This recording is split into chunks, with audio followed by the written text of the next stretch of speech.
तो यहाँ पर हमारे पास एक कॉम्प्लेक्स नंबर है z, जिसकी वैल्यू हमें दे रखी है -2 + 2 स्क्वायर रूट ऑफ 3i। और जिस तरह से लिखा हुआ है इससे हम देख पा रहे हैं कि इसका रियल पार्ट क्या है जो कि यहाँ पर -2 है, और इसका इमेजिनरी पार्ट क्या है जो कि यहाँ पर 2 स्क्वायर रूट ऑफ 3 है।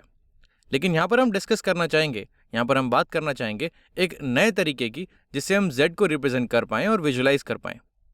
तो उसके लिए सबसे पहले हमें इसको प्लॉट करना पड़ेगा कॉम्प्लेक्स प्लेन पे। तो अगर मैं कॉम्प्लेक्स प्लेन बनाऊँ तो ये हो गया मेरा रियल एक्सिस और ये हो गया मेरा इमेजिनरी एक्सिस। अगर मुझे इस कॉम्प्लेक्स नंबर को प्लॉट करना है तो मुझे रियल एक्सिस पे ओरिजिन से -2 यूनिट्स यानी कि 2 यूनिट लेफ्ट जाना होगा, 1 और 1 2, तो ये हो गया -2। और यहाँ से मुझे इस इमेजिनरी एक्सिस के along 2 square root of 3 units ऊपर जाना होगा क्योंकि यहाँ प्लस साइन है। तो 1 2 3, अब 2 स्क्वायर रूट ऑफ 3 कितना होता है? तो √3 होता है 1.7, और 1.7 का अगर मैं डबल करूँ तो मुझे 3.4 के आसपास आएगा। तो मैं यहाँ मान लेता हूँ, तो ये हो गया मेरा 2 स्क्वायर रूट ऑफ 3। तो यहाँ से मैं समझ पा रहा हूँ कि जो मेरा z है वो, इसको अगर मैं ज्वाइन करूँ इससे, तो z मेरा यहाँ पर कहीं होगा। ये मेरा z है। अब ये हो गया एक तरीका z तक पहुँचने का। मैंने 2 डायरेक्शन बता दी, एक रियल एक्सिस और एक इमेजिनरी एक्सिस। अगर इन दोनों डायरेक्शन के अलॉन्ग मुझे पता लग जाए कि मुझे कितना दूर जाना है तो मैं z तक पहुँच सकता हूँ। अब इसको समझने का दूसरा तरीका ये है कि जब हमें यहाँ से यहाँ जाना है तो हम इन एक्सिस की मदद क्यों ले रहे हैं, हम सीधा यहाँ से यहाँ क्यों नहीं पहुँच रहे। यानी कि अगर मैं इस लाइन को ज्वाइन करूँ, इस z को अगर मैं ओरिजिन से ज्वाइन करूँ, तो मेरा कहना ये है कि हम इस ओरिजिन से z पे डायरेक्टली क्यों नहीं पहुँच रहे। अगर मुझे पता लग जाए कि यहाँ से यहाँ तक की दूरी कितनी है तो मैं यहाँ z तक पहुँच जाऊँगा। थोड़ी देर के लिए मान लेते हैं कि हमें दूरी पता है और उस दूरी की लेंथ है r, तो मैं बोल सकता हूँ कि मुझे ओरिजिन से r यूनिट्स दूर जाना है तो मैं z तक पहुँच जाऊँगा। लेकिन ये जो स्टेटमेंट मैंने अभी दी इसमें एक छोटी सी प्रॉब्लम है। प्रॉब्लम ये है कि इस ओरिजिन से r दूरी पे बहुत सारे पॉइंट होंगे। एक पॉइंट कहीं यहाँ पर भी होगा, ये भी r यूनिट दूर होगा। एक पॉइंट कहीं पर यहाँ होगा, ये भी r यूनिट दूर होगा। तो कहने का मतलब ये है कि सिर्फ दूरी बता देना काफ़ी नहीं है, मुझे ये भी बताना होगा कि मुझे किस डायरेक्शन में जाना है। तो इसको मैं अगर यहाँ से हटाऊँ तो मुझे ये बताना होगा कि मुझे ओरिजिन से z किस डायरेक्शन में मूव करना है। और डायरेक्शन मेजर करने के लिए हम लोग काफ़ी टाइम से एंगल्स यूज़ करते आ रहे हैं, तो यहाँ पर भी यूज़ कर लेते हैं। तो यहाँ पर एंगल मेजर करने का तरीका ये होगा कि मैं रियल एक्सिस से एंटी क्लॉकवाइज, ये हमने एक रूल सेट किया है कि रियल एक्सिस से एंटी क्लॉकवाइज अगर हम मेजर करें तो ये जो एंगल थीटा है ये बताएगा कि मुझे किस डायरेक्शन में जाना है, और ये जो इस लाइन सेगमेंट की लेंथ है r, ये मुझे बताएगी कि मुझे कितना दूर जाना है।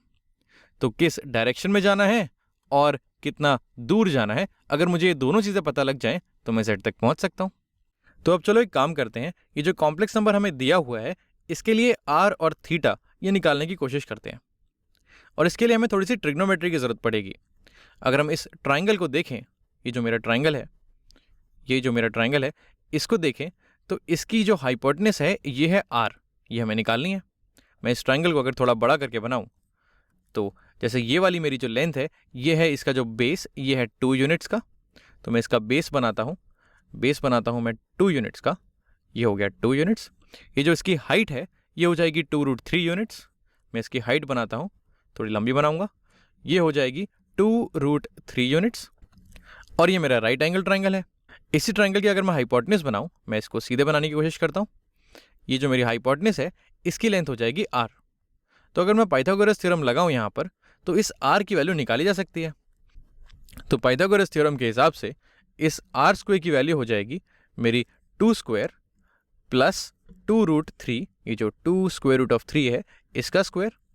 इसे अगर मैं सॉल्व करूँ तो ये हो जाएगा r स्क्वायर ये बराबर हो जाएगा 2 स्क्वायर यानी कि 4 plus 2 square root of 3 square. अब 2 स्क्वायर रूट ऑफ 3 का स्क्वायर हो जाएगा मेरा 2 स्क्वायर यानी कि 4 मल्टीप्लाइड बाय √3 का स्क्वायर। √3 का स्क्वायर हो जाएगा मेरा 3, तो ये हो जाएगा 4 × 3 यानी कि 12। तो ये आ गया 4 + 12। अब यहाँ से अगर मैं r स्क्वायर लिखूँ तो ये बराबर है मेरे 4 + 12 16 होता है। और क्योंकि मैं डिस्टेंस की बात कर रहा हूँ तो मुझे इसका प्रिंसिपल स्क्वायर रूट लेना होगा। तो यहाँ से मैं बोल सकता हूँ कि r की वैल्यू हो जाएगी प्रिंसिपल स्क्वायर रूट ऑफ 16 यानी कि ये हो जाएगा 4। तो यहाँ से मैंने निकाल लिया कि ये 4 यूनिट दूर है ओरिजिन से। यहाँ कहीं मेरा ओरिजिन था, ये 4 यूनिट दूर है मेरा ओरिजिन से। अब मैंने ये पता लगा लिया कि मुझे कितना दूर जाना है, और इस चीज़ को जो हमने निकाला इसको हम मैग्नीट्यूड ऑफ z भी बोलते हैं। यहाँ मैं लिखता हूँ ये मैग्नीट्यूड ऑफ z, हम इसको ये भी बोलते हैं, इसको हम मॉड ऑफ z से रिप्रेजेंट करते हैं। इसका मतलब होता है कि z ऑरिजिन से कितना दूर है।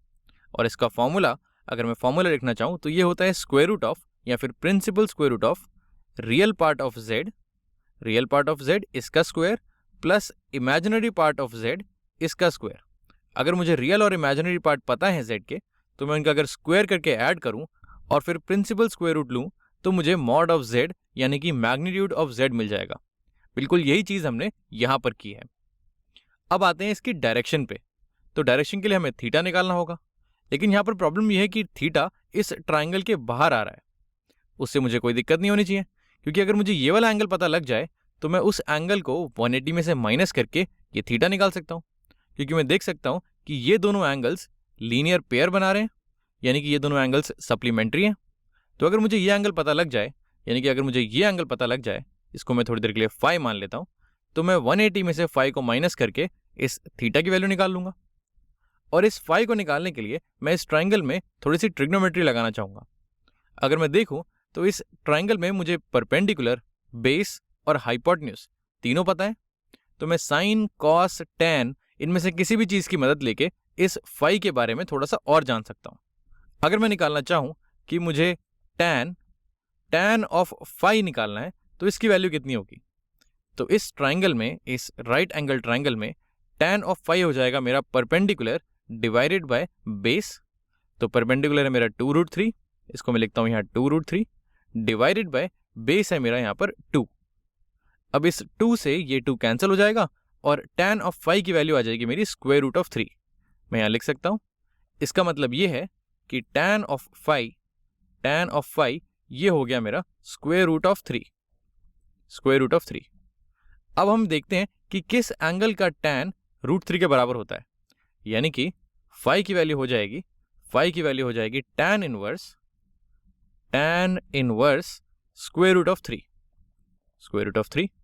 तो रूट ऑफ 3 60 डिग्री का टैन होता है, तो यानी कि मैं बोल सकता हूं इस फाई की वैल्यू 60 डिग्री होती है। अगर हमें वैल्यूज याद नहीं है तो हम टेबल देख सकते हैं। वैसे मेरा मानना ये रहेगा कि 30, 60 और 45 ये 3 एंगल्स के साइन, कॉस और टैन तो हमें याद ही होने चाहिए। तो यहां से हमने निकाल लिया कि फाई की वैल्यू है 60 डिग्री, यानी कि ये एंगल मेरा 60 डिग्री है। अब अगर ये 60 डिग्री है तो थीटा कितना होगा? तो अगर मैं थीटा निकालना चाहूँ तो ये हो जाएगा 180 माइनस 60। यहाँ मैं लिखता हूँ, अगर मैं थीटा की वैल्यू लिखूँ तो थीटा हो जाएगा मेरे पास 180 डिग्रीज माइनस 60 डिग्रीज। तो यानी कि थीटा मेरे पास आ गया 120 डिग्रीज। तो थीटा आ गया मेरे पास 120 डिग्रीज। और यहाँ पर मैं तुम्हें बताना चाहूँगा कि हमने कुछ नया नहीं निकाला। हमने जो आर और थीटा निकाला है, ये बेसिकली इस पॉइंट तक पहुँचने का एक दूसरा तरीका है। हमारे कोऑर्डिनेट से भी हम पहुँच सकते हैं और इस आर और थीटा की मदद से भी हम पहुँच सकते हैं। तो इसका मतलब ये है कि इसके कोऑर्डिनेट्स और ये जो आर और थीटा हैं, ये दोनों आपस में काफ़ी रिलेटेड हैं। वैसा ही कुछ हमने, यहाँ पर हम कॉम्प्लेक्स प्लेन पे हैं, वैसा ही कुछ हमने कोऑर्डिनेट प्लेन में ट्रिग्नोमेट्री में देखा है। अगर मैं दिखाना चाहूँ यहाँ पर, तो ये हमारे पास एक यूनिट सर्कल है। अगर इस सर्कल को हम ध्यान से देखें तो ये यूनिट सर्कल हमारा कोऑर्डिनेट प्लेन में है। ये मेरा एक्स एक्सिस है, ये मेरा वाई एक्सिस है।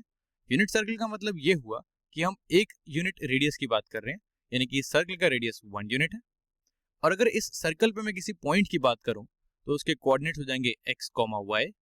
और अगर हम इस कोऑर्डिनेट को इनकी पोलर फॉर्म में लिखना चाहें, यानी कि रेडियस और थीटा के टर्म्स में लिखना चाहें, तो मैं बोल सकता हूं कि x की वैल्यू हो जाएगी cos थीटा और y की वैल्यू हो जाएगी मेरी sin थीटा।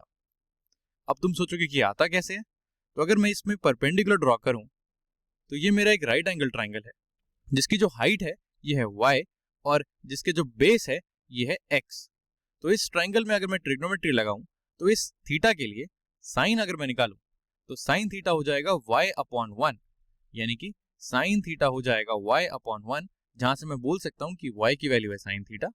वैसे ही cos थीटा हो जाएगा मेरा x/1, जिससे मैं बोल सकता हूं कि x की वैल्यू हो जाएगी मेरी cos थीटा। या मैं बोल सकता हूं cos थीटा हो जाएगा मेरा x/1, जिसका मतलब x की वैल्यू है cos थीटा। और ये चीज सिर्फ 1 यूनिट रेडियस के लिए नहीं होती है। अगर मैं किसी भी सर्कल की बात करूं, यहाँ पर मैंने नीचे लिखा हुआ है एनी सर्कल, अगर मैं किसी सर्कल की बात करूं यानी कि जिसका रेडियस r है, तो उस पे अगर मैं कोई पॉइंट लूं तो उसके कोऑर्डिनेट्स जैसे x और y हैं, ये पॉइंट्स मेरे r cos थीटा और r sin थीटा हो जाते हैं। तुम चाहो तो तुम ये चीज जो हमने यहाँ पर की है एग्जैक्टली ये चीज इस सर्कल के लिए करके देख सकते हो। हम ये देख पाएंगे कि इसके कोऑर्डिनेट्स को हम या तो x और y लिख लें, यानी कि इनकी दूरियां लिख लें इस x और y एक्सिस के अलोंग, या फिर हम इसको r cos थीटा और r sin थीटा लिख लें। ये दोनों बिल्कुल एक ही बात है। इस चीज को हम ट्रिग्नोमेट्री वाले चैप्टर में बहुत डिटेल में पढ़ेंगे। तो चलो वापस आते हैं। ये हमारा क्वेश्चन है यहाँ पे। अब तुम चाहो तो यहाँ पर अपना एनालिसिस खत्म कर सकते हैं। हम बोल सकते हैं कि हमें पता लग गया कि हमें कितनी दूर जाना है और किस डायरेक्शन में जाना है, लेकिन पोलर फॉर्म में हम यूजुअली एक डिफरेंट तरह से लिखते हैं इसको।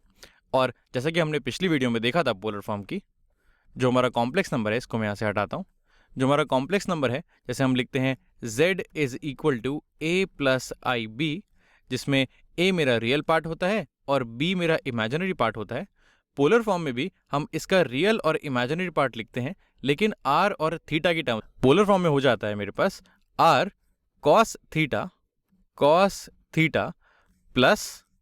Plus i into r sin theta. इसका जो मेरा रियल पार्ट है ये हो जाता है r cos थीटा और इसका जो इमेजिनरी पार्ट है ये हो जाता है r sin थीटा। अभी जो हमने क्वेश्चन देखा इसमें मेरा z था -2 प्लस 2√3i। मैंने इसमें r और थीटा की वैल्यू निकाल ली। अगर मुझे इसको पोलर फॉर्म में रिप्रेजेंट करना है तो मैं कुछ इस तरह से लिखूंगा। मुझे पता है r की वैल्यू मेरी 4 है, तो मैं लिखूंगा 4 इंटू cos थीटा। अब थीटा की जगह मुझे पता है मेरा एंगल है, थीटा की वैल्यू है मेरी 120 डिग्रीज, लेकिन थीटा हम पोलर फॉर्म में जनरली रेडियंस की टर्म में लिखते हैं। तो जैसे मुझे पता है कि 180 डिग्री में पाई रेडियन होते हैं, तो 120 डिग्री इसका 2/3 है। तो 120 डिग्री को अगर मुझे रेडियन में कन्वर्ट करना हो तो ये हो जाएगा, जैसे 180 डिग्री को मैं मल्टीप्लाई करूँ 2/3 से, तो मुझे पाई को भी मल्टीप्लाई करना पड़ेगा 2/3 से, तो मैं पाई को भी मल्टीप्लाई करता हूँ 2/3 से। तो 180 into 2/3 degrees equals to pi into 2/3 radian. यहाँ पर मेरे पास वैल्यू आ जाएगी 120 डिग्रीज और ये आ जाएगा 2π/3। हम कोशिश करते हैं कि हमारे एंगल्स को हम रेडियन में कन्वर्ट करके लिखें। तो 120 डिग्री हो गया मेरा 2π/3, इसको मैं यहाँ से हटाता हूँ और मैं यहाँ लिखता हूँ 4 cos 2π/3 और ये मेरा रियल पार्ट हो गया। अब मैं इमेजिनरी पार्ट की जगह मैं यहाँ लिखता हूँ plus i into 4 sine, same theta है तो यहाँ पर भी सेम एंगल है, साइन 2π/3। तो ये तो होती है इसकी रेक्टेंगुलर फॉर्म या फिर कार्टेशियन फॉर्म। यहाँ मैं लिखता हूँ रेक्टेंगुलर फॉर्म, और ये होती है मेरी इसकी पोलर फॉर्म। और हम चाहें तो हम कैलकुलेट करके देख सकते हैं कि cos 2π/3 cos 120 डिग्रीज मेरा कितना होता है। cos 120 डिग्री होता है मेरा -12, तुम चाहो तो निकाल सकते हो ट्रिग्नोमेट्री से। वैसे ही sin 120 डिग्रीज होता है मेरा √3/2। अगर ये दोनों वैल्यूज़ मैं यहाँ पर डालूँ तो ये लिखा हुआ है मेरे पास, ये यहाँ पर लिखा हुआ है मेरे पास 4 इंटू cos 120 डिग्री यानी कि cos 2π/3, तो लिखा है 4 इंटू -12, तो मैं इसको लिखता हूँ ये है 4 into -12 plus i into 4 into sine 2π/3। अब साइन 2π/3 है मेरा √3/2, तो यहाँ मैं लिखता हूँ ये है √3/2। अगर मैं इसको सिंप्लीफाई करूँ तो मेरा लिखा हुआ है ये 4 इंटू -12, 2 से 4 कटेगा मेरा 2 आ जाएगा एक माइनस साइन के साथ, तो ये लिखा हुआ है -2 प्लस 4 इस 2 से कटेगा तो आएगा 2 और 2 इंटू √3 यानी कि 2√3 आई। हमारा वही कॉम्प्लेक्स नंबर आ गया जहाँ से हमने शुरू किया था, यानी कि ये जो हमने पोलर फॉर्म निकाली इस नंबर की, ये हमने बिल्कुल ठीक निकाली थी।